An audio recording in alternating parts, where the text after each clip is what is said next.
ایک فقیر انتہائی غربت کی زندگی گزار رہا تھا۔ ایک دن اس کو معلوم ہوا کہ سامنے والی سڑک سے بادشاہ کے قافلے کا گزر ہونا ہے، تو فقیر اس دن صبح سویرے ہی سڑک کنارے جا بیٹھا اور بادشاہ کے قافلے کا انتظار کرنے لگا کہ کب بادشاہ کا قافلہ آئے اور کب بادشاہ سے اپنی غربت کا سوال کروں۔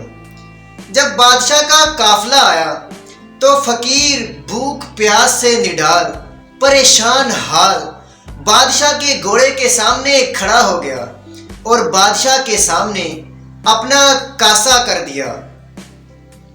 بادشاہ نے فقیر کا کاسا دیکھ کر اپنا ہاتھ فقیر کے آگے پھیلا دیا۔ بادشاہ نے فقیر کا کاسا دیکھ کر اپنا ہاتھ فقیر کے آگے پھیلا دیا اور مسکراتے ہوئے فقیر کو کہا کہ پہلے دو بعد میں لو۔ فقیر بہت حیران ہوا اور سوچ میں پڑ گیا کہ میرے پاس بادشاہ کو دینے کے لیے کیا کچھ ہے۔ فقیر نے ادھر ادھر دیکھا اور پھر اپنی جیب میں ہاتھ ڈالا۔ فقیر کی جیب گندم کے دانوں سے بھری ہوئی تھی اور اس نے اپنی جیب میں سے ہاتھ ڈال کر صرف 3 گندم کے دانے نکال کر بادشاہ کے ہاتھ میں تھما دیے۔ بادشاہ نے فقیر کے 3 گندم کے دانوں کو خوشی سے قبول کیا اور فقیر کا شکریہ ادا کیا۔ اب بادشاہ نے اپنی جیب میں ہاتھ ڈالا اور اپنی جیب میں سے فقیر کے 3 گندم کے دانوں کے بدلے میں فقیر کو 3 سونے کے سکے دے دیے۔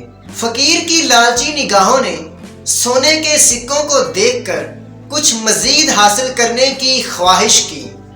مزید کی خواہش سن کر بادشاہ مسکرایا اور خاموش ہو گیا اور اپنے قافلے پر رواں دواں ہو گیا۔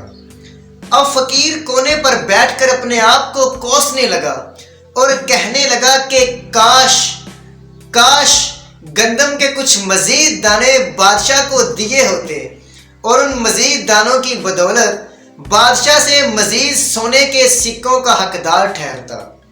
پر سچ تو یہ ہے دوستو کہ جنہیں لینے کی عادت پڑ جائے دیتے وقت پھر ان کا ہاتھ تنگ ہو جاتا ہے۔ اور یہ بھی سچ ہے کہ یہ دنیا لینے والوں سے لیتی ہے اور دینے والوں کو اور زیادہ دیتی ہے۔ اور یہ بھی ایک تلخ حقیقت ہے کہ زندگی آپ کو کچھ دیتی نہیں ہے، صرف لوٹاتی ہے۔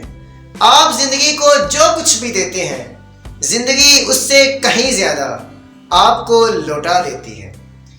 آپ کو اللہ تعالیٰ نے جو بھی قابلیت، جو صلاحیت اور جو علم عطا کیا ہے، آپ بھی ان صلاحیتوں میں سے اللہ تعالیٰ کی راہ میں پہلے دل کھول کر دیں، دل کھول کر بانٹیں، اور پھر وہ پروردگار بھی آپ کو بے حساب نوازے گا۔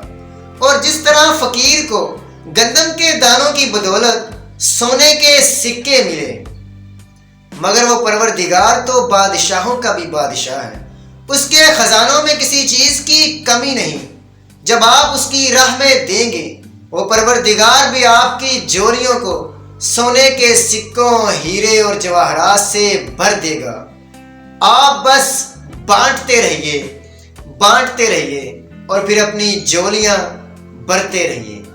اگر آپ کو یہ ویڈیو اچھی لگی ہو تو اس ویڈیو کو لائک کیجئے، اور اگر ابھی تک میرے چینل کو سبسکرائب نہیں کیا تو ابھی سبسکرائب کیجئے اور گھنٹی کے بٹن کو پریس کیجئے تاکہ اس طرح کی نئی موٹیویشنل ویڈیو کا نوٹیفیکیشن آپ کو بر وقت مل سکے اور آپ کی لائف میں ایک پازیٹیو امپیکٹ کریٹ ہو سکے۔